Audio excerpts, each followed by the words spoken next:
Olá, gente, boa noite, a graça e a paz do Senhor Jesus para todos. E aí, como é que foi seu feriado? Cheio de novidades aí, cheio de gente em casa? Deu tempo de você estudar um pouco a palavra? Como é que foi aí? Você está conseguindo ler o Apocalipse? E aqui, desde já, eu já falo, olha, você que está já lá no capítulo 10, capítulo 15 do Apocalipse, se existe alguma dúvida que você não conseguiu detectar, algum símbolo que você não conseguiu decifrar aí, mande a pergunta para mim, vamos compartilhar essas nossas dúvidas e vamos tentar esclarecer juntos. E aquilo que eu não souber, eu vou pedir ajuda aos universitários e a gente vai falando e a gente vai compartilhando. É muito gostoso. Eu já tenho recebido notícias, perguntas no meu WhatsApp, tá? E sobre alguns textos mais para frente ainda, porque a gente ainda está no capítulo 2 aqui nos nossos estudos, mas é muito legal, muito interessante, porque quando chegar lá eu já sei que tem alguma dúvida ali, alguma pergunta.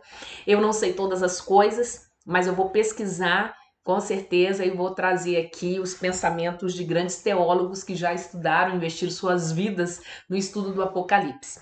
Esse livro, como a gente tem falado, não é um livro fechado, não é um livro que a gente tem que ter medo, porque o Apocalipse é o livro da vitória, é o livro que nos revela, que tira o véu das coisas que vão suceder. E aquilo que está escrito na palavra do Senhor, ela vai amadurecer a nossa fé, porque aquilo que os nossos irmãos passaram ali, ó, nessas cartas que a gente está lendo aqui, as cartas que foram escritas às igrejas, aqueles irmãos sofreram muitas perseguições de vários níveis e de vários tipos. E hoje, que lição que a gente pode tirar dessas cartas aqui do Apocalipse, das igrejas do Apocalipse para nós hoje?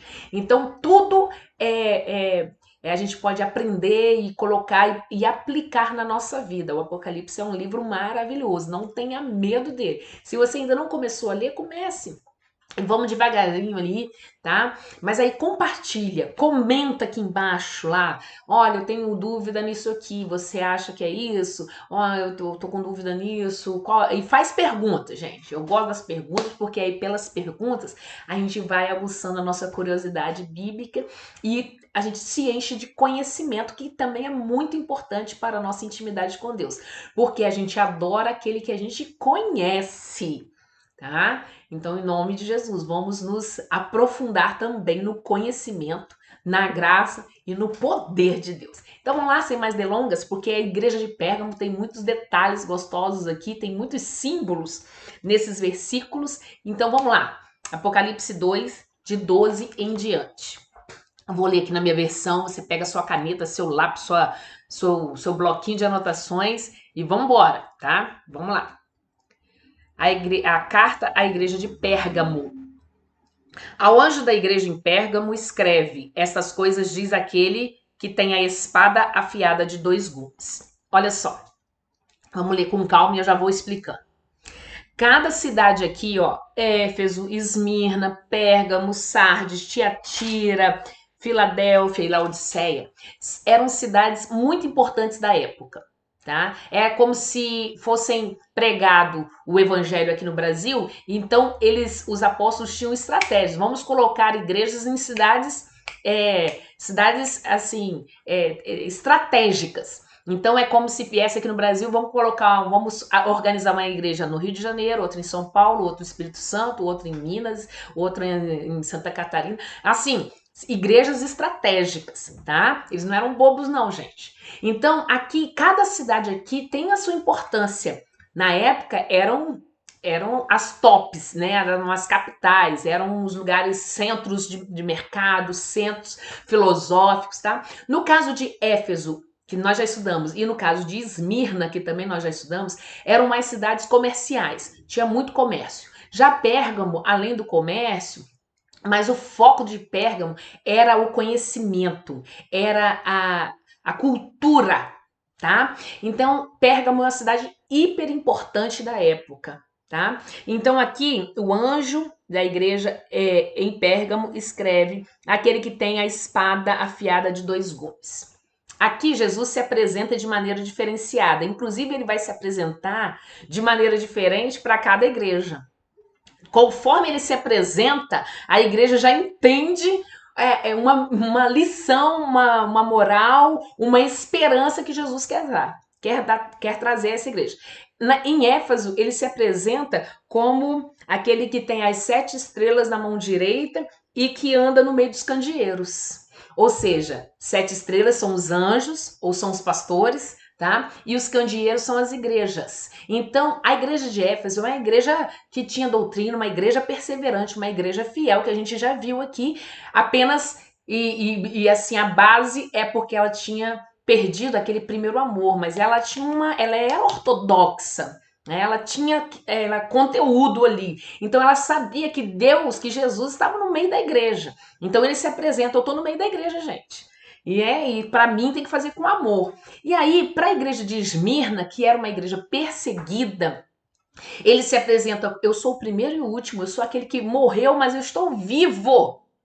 Porque os irmãos daquela igreja, muitos deles foram assassinados, foram mártires, tá? Foram comidos por leões, enfim, eles sofreram muita perseguição, eles foram mandados embora da sociedade, perderam seus empregos, né? E como a gente já estudou, era uma igreja pobre, provavelmente porque os cristãos não tinham muita vez ali de prosperar na cidade, que era uma cidade próspera.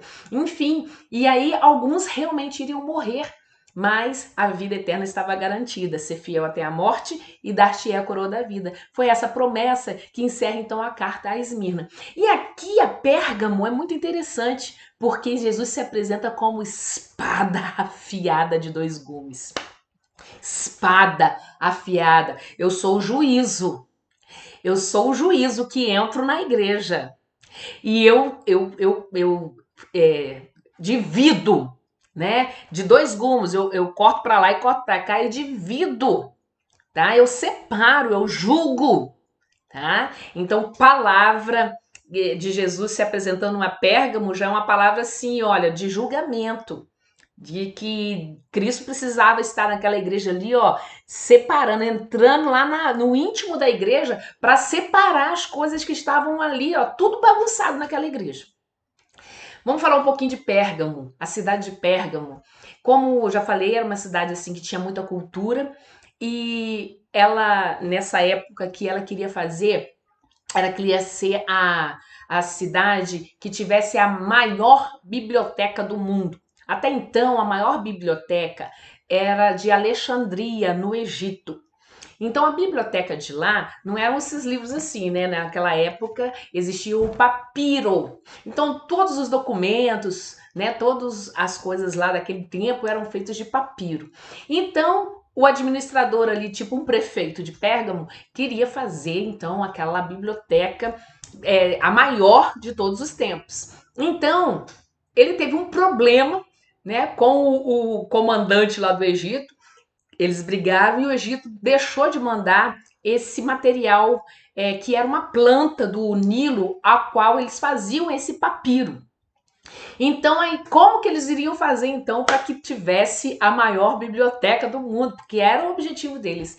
Então, aquele prefeito de Pérgamo disse: Ah, vocês não querem dar o papiro, não? Vocês não querem dar essa planta aí, não? Tudo bem, a gente vai inventar um jeito novo de fazer os livros. Então, foi ali que foi criado então o pergaminho, em homenagem a Pérgamo.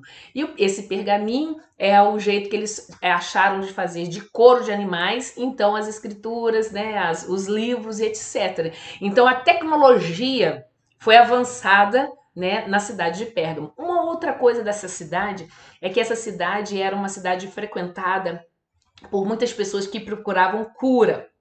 Tá? Essa cidade era uma cidade que idolatrava vários deuses, inclusive um deles que era Esculápio. E o símbolo desse deus era uma serpente. Então as pessoas iam para lá, né, buscar, adorar esses deuses e recebiam essas curas, tá? Nos poços ali de lama, eles se lameavam e tal. Tinha spa de água gelada, spa de água fria, spa de água quente. Spa começou em Pérgamo, né? O pessoal lá de Roma que estava meio estressado ia para Pérgamo, né? Naqueles spas que existiam ali. E se a gente observar a serpente, né, que vem no jaleco dos nossos médicos aí, né, vem lá de Pérgamo, por causa do deus Esculápio, que era adorado então como deus da cura nessa cidade. Um outro detalhe dessa cidade é que ela foi a primeira cidade que construiu um templo de adoração a um imperador que ele ainda estava vivo. Porque os imperadores de Roma tinham o título de César. Então eram vários Césares. E a cultura deles é que quando um César morria, ele virava Deus. Só que Pérgamo, ela teve a ousadia de criar um templo, de montar e erguer um templo a um César que estava vivo ainda, né? Então ele já era Deus. Por isso que nessa época a adoração ao imperador, a César, era muito viva. E eles diziam sempre, César é Senhor. Existia um dia por ano que todo mundo tinha que ir nesse templo aí, gente. Oferecer lá as suas orações ao Deus César. Tá? Então, é uma cidade onde que havia esse templo de adoração ao Deus, ao César. E também nesse mesmo lugar, Pérgamo, havia e ainda há algumas ruínas de um templo ao deus grego Zeus. Lembra que antes de Roma existia a Grécia que comandava, né? Então, depois da Grécia, Roma. E na Grécia, os deuses gregos, né, que a gente conhece aí pelos filmes, pelos desenhos, pela literatura que a gente vê, existe o Zeus, tá? Então, lá em Pérgamo tinha um templo a esse deus grego também, o Zeus. Olha só que cidade idólatra, e a igreja estava lá. Vamos ver mais o que acontece aqui? 13. Conheço o lugar em que tu habitas, onde está o trono de Satanás, e que conservas o meu nome e não negaste a minha fé, ainda nos dias de Antipas, minha testemunha, meu fiel, o qual foi morto entre vós, onde Satanás habita. Nesse verso aqui eu quero chamar a atenção para Antipas. Antipas, a história conta que esse foi um diácono desta igreja, um líder desta igreja. E ele, por não negar a sua fé, por se manter fiel, não dizer César é Senhor, mas sempre dizer com a sua vida Cristo é o Senhor, colocaram esse servo do Senhor. Eles mandaram fazer um boi de bronze, colocaram o servo de Deus lá dentro, colocaram óleo e colocaram esse boi de bronze numa fogueira. Então ele ali foi cozido e asfixiado dentro daquele boi de bronze. Gente, não era fácil ser cristão naquela época, não. Porque havia essa matança de cristãos. Só que nessa época de Pérgamo ali também, qual que era uma outra estratégia de Satanás? Porque ele estava vendo que matar cristãos não era o suficiente para acabar com a igreja, para acabar com a evangelização, com a pregação. Então ele começou a fazer outra estratégia, que a gente vai ver aqui, e aí no versículo 14, que a gente engrena os dois, o 13 e o 14, a gente explica o que é esse negócio de trono de Satanás. Tenho, todavia, contra ti algumas coisas, pois que tens aí os que sustentam a doutrina de Balaão, o qual ensinava a Balaque a armar ciladas diante dos filhos de Israel para comerem coisas sacrificadas aos ídolos e praticarem a prostituição.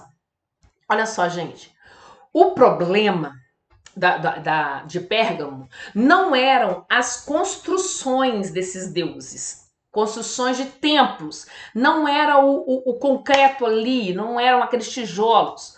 O problema de Pérgamo não eram essas edificações idólatras. O problema de Pérgamo era muito pior do que um local, né, de paganismo.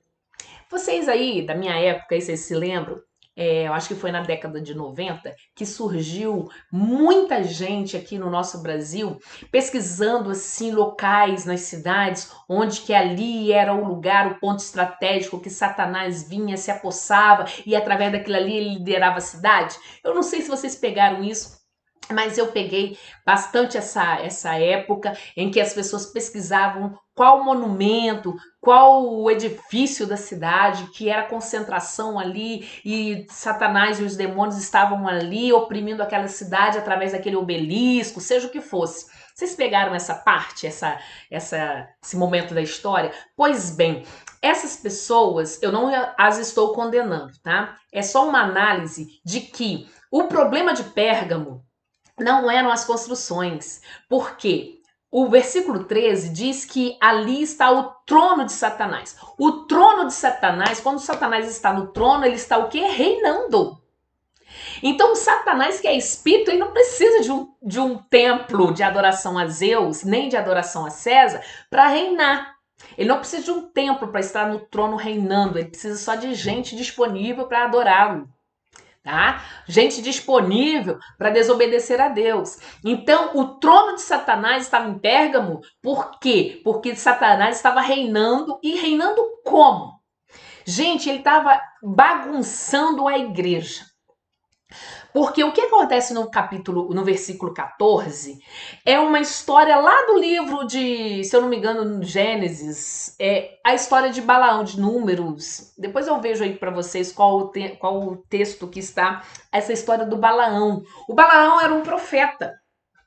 E era um profeta que ele gostava disso aqui, ó, de grana. Ele era um profeta comprado.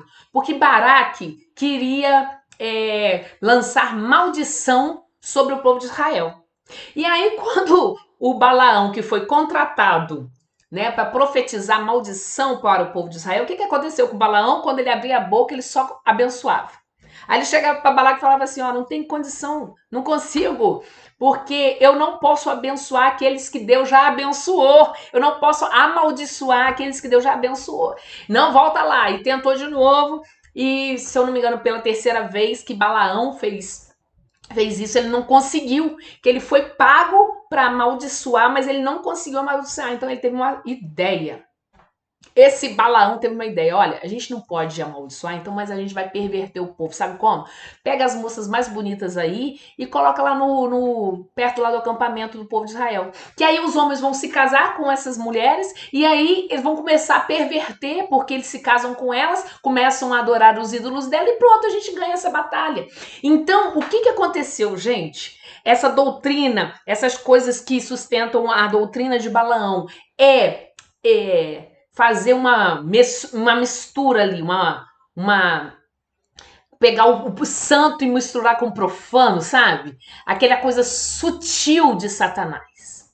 Você é crente, você é o escolhido. Aí tem uma coisinha ali, você vai e se envolve com aquela coisinha ali, ó. Isso é estratégia de Satanás. Você não acha que Satanás está usando esse tipo de estratégia hoje? Gente, tá passando um caminhão aqui na porta.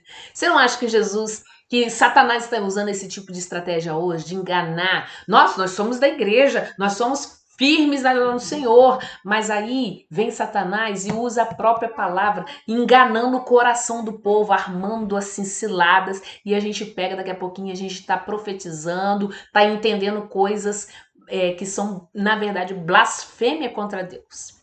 Olha só o que Satanás estava fazendo nessa igreja. E continua.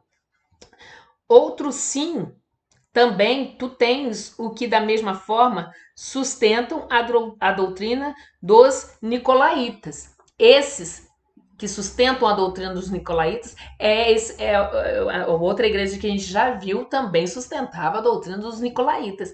Então a gente viu que esse pensamento do Nicolau, né, que alguns historiadores dizem que foi um homem, Nicolau, que aceitou Jesus, mas ele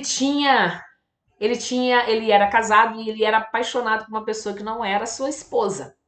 Então ele começou a inventar o seguinte, a doutrina do Nicolau era o seguinte, não, a gente pode ser crente, mas a gente pode adulterar, qual que é o problema? Porque tudo que eu faço aqui com o corpo, isso aí Deus perdoa, porque ele é misericordioso, e quanto mais eu peco, mais eu tenho a graça de Deus. Então esse pensamento nicolaíta, tá? Existe até hoje no meio da igreja, tá?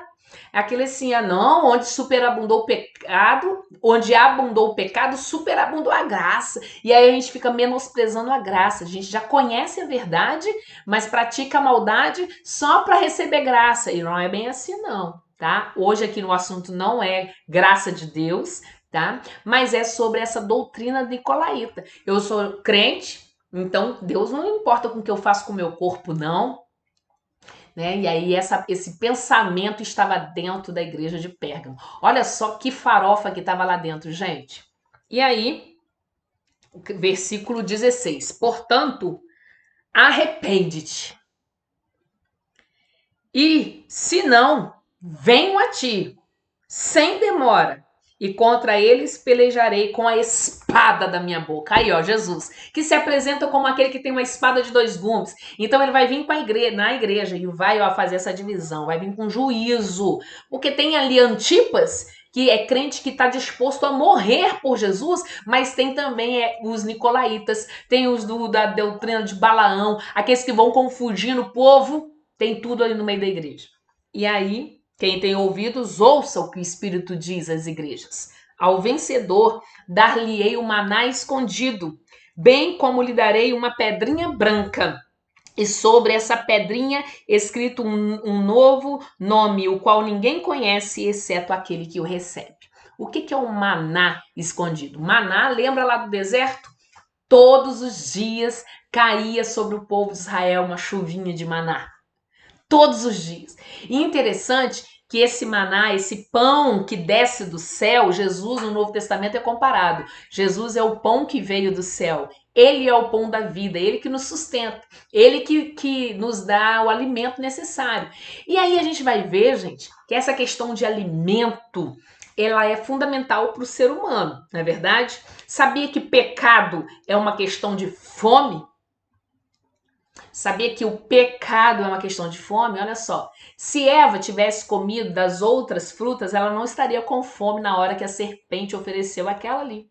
Aquela única que ela não podia comer. Então, o pecado é quando você está com fome. Então, quando você não se alimenta bem, você fica com fome e essa fome aí pode te matar. Essa fome de pecado, né? Mas aí o que acontece com o povo de Israel? O povo estava lá no meio do deserto, chovia maná todos os dias, e aí eles tiveram a santa ideia, né, para não dizer o contrário, de juntar aquele maná para o outro dia. E o que acontecia, gente? Apodrecia o maná, porque o maná era um por dia e pronto. No outro dia eles tinham que esperar cair o maná para recolher e fazer o pão do dia. Não podia juntar. O que a gente aprende com isso, gente?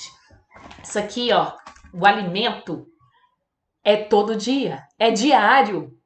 Não tem como eu me alimentar para o mês inteiro. Eu tenho que comer todos os dias. Eu tenho que orar todos os dias. Eu tenho que ler a Bíblia todos os dias, tá? Sem juntar, porque não dá. Me apodrece, porque eu não consigo discernir. Então, em nome de Jesus, o maná é Cristo. É Cristo. Então, cuidado quando você começa a sentir sinais aí que seu corpo, a sua carne está com fome. Ó, vamos alimentar o espírito, tá? É porque o espírito tá fraco. Vamos fortalecer o espírito, em nome de Jesus. Aí você não vai ficar com fome. Aí quando vier a serpente, né? Que é Satanás, que eu acho que é pior ele quando se apresenta como serpente, que ele é sutil, do que como um leão que fica rugindo. Para mim, pior é Satanás e serpente. Aí ele vem te enganando e você tá com fome, aí você vai e come da fruta que ele te ofereceu. Mas não, você tá saciado, você tá cheio de maná, o pão que desceu do céu. Então esse maná escondido é Cristo. E bem como lhe daria uma pedrinha branca. Essa pedrinha branca, nessa época, era usada nos tribunais para que o júri participasse, então, da sentença. Então, se o júri condenasse o réu, eles apresentariam uma pedra escura. Se o júri absolvesse o réu, eles apresentariam uma pedra branca. Olha só, gente, que interessantíssimo. E aí, Cristo, ao que vencer, darei Jesus, né, maná escondido, bem como lhe darei uma pedrinha branca, ou seja, você está absolvido. Uma pedrinha branca. E sobre essa pedrinha branca, que é a sua sentença de absolvição, eu vou escrever um novo nome para você, o qual ninguém conhece, exceto aquele que o recebe. Gente, você acha que você mudou de nome? Você acha que você já mudou de nome? Eu acredito que Deus muda o nosso nome quando nos toca. E a gente reconhece. Ele mudou o nome de Jacó, ele mudou o nome de Abraão, ele mudou o nome de Sara, e ele vai mudando nomes, né? Esses servos e servas do Senhor, quando conheceram Deus, eles já mudaram o nome. E aqui, ao que vencer, Deus vai dar um novo nome. Eu não sei explicar por detalhes o que isso significa. Eu só sei que o novo nome representa uma nova identidade, uma nova vida, um novo começo, novas expectativas. E é isso, é muito gostoso, gente. É muito maravilhoso. Então é isso. Igreja de Pérgamo, a igreja estava numa cidade poderosíssima, mas uma igreja que estava ficando um pouco confusa com as suas doutrinas, estava ali meio ecumênica, pegando coisa de Roma com coisas do diabo, com aquele negócio todo. Mas Jesus falou para ela: eu venho no meio da igreja, eu vou passar minha espada e eu vou acabar com isso. Eu venho com justiça, eu quero dividir isso. Minha igreja tem que ser santa, tem que comer só do maná que vem do céu. É pão, é diário.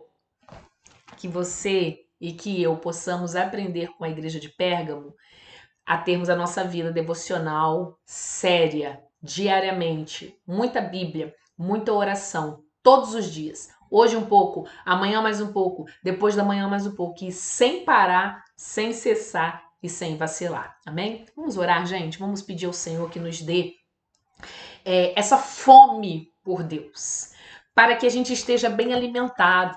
E quando vierem doutrinas nicolaítas, doutrinas de Balaão, a gente não seja confundido. Porque aquele que conhece uma verdade, ninguém fala para ele o contrário, porque ele tá na verdade. Ele reconhece a verdade. Então ele vai detectar facilmente uma mentira. Então, em nome do Senhor Jesus, vamos nos alimentar dessa palavra que é a verdade. Vamos orar? Senhor, nós queremos te agradecer. Te agradecer, Senhor, pela tua palavra, que nos motiva todos os dias, a termos relacionamento com o Senhor, a buscarmos o Senhor face a face. E o teu Espírito Santo, que é maravilhoso, misericordioso, nos fala, nos esclarece. Oh, meu Deus e meu Pai, ajuda a tua igreja, Senhor, a não ser como a igreja de Pérgamo, que é facilmente enganada por doutrinas que não provém do Senhor, mas que sejamos, Senhor Deus, fiéis a Ti. Aquele povo, Senhor, que cada dia come do alimento que vem do céu. A cada dia participa de uma mesa a qual o Senhor mesmo põe essa mesa e senta conosco e fala conosco, ó Senhor, que possamos nos saciar completamente na tua mesa, para que quando o inimigo vier com aqueles petiscos que ele nos oferece, a gente está saciado com a tua presença.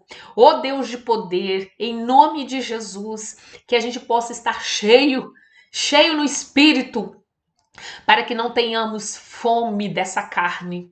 Deus, nossa caminhada cristã, Senhor, ela é para o alvo e nós queremos atingir, Senhor, um nível mais profundo, a cada dia mergulharmos um pouco mais nas profundezas das águas do Teu Espírito Santo.